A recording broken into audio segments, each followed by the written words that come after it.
Getty New UK venture capital funds face a huge cash shortage after Brexit. A major EU backer for funds has frozen activity as Brexit negotiations continue. Now fund managers want the Treasury to hand over £900 million to make up for the shortfall. One immediately negative outcome of the Brexit vote was that British venture capital investors, hugely important to the UK's thriving startup scene, suddenly lost access to a major source of EU funding. The European Investment Fund froze new investments into UK funds because, it said, of the extra due diligence required during the Brexit negotiations. The Treasury estimated that the EIF invests £900 million into UK funds each year. A submission sent to the government's Patient Capital Review, which aims to boost investment into long-term finance, argues the government should make up for this shortfall. The submission, sent by Episode 1 Ventures and seen by Business Insider, said the Treasury should more than double its current funding to the British Business Bank, the UK's state-owned development bank.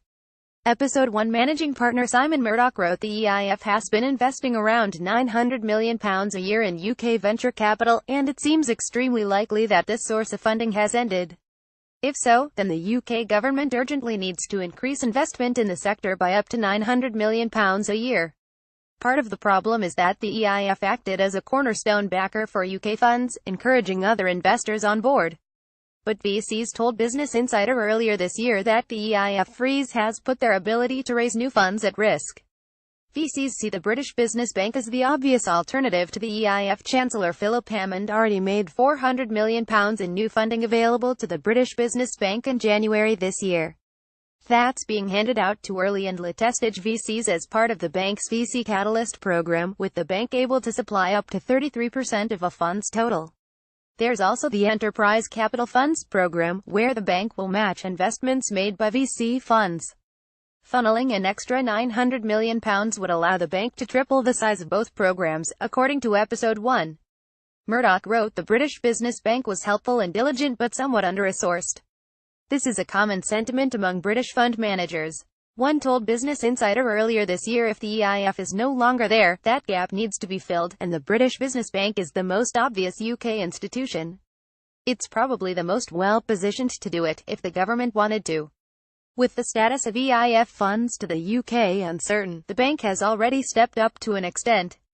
Philip Hammond increased the amount the bank could invest individual funds from 33% to 50% in June. Business Insider understands at least two funds sought a greater share of investment as a direct result of the change.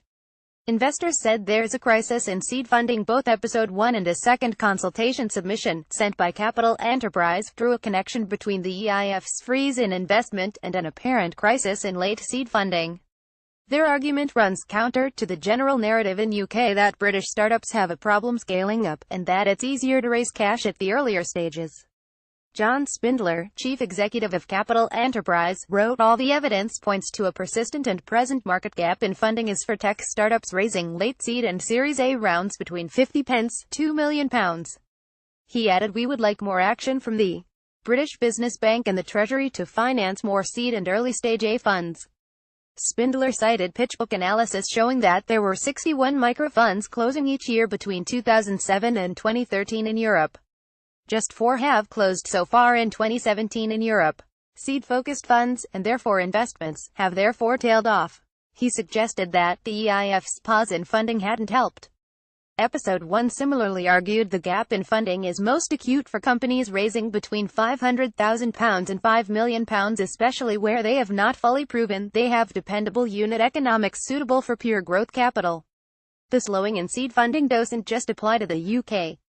According to a Reuters report from July, there's been a 40% slowdown in financing since mid-2015.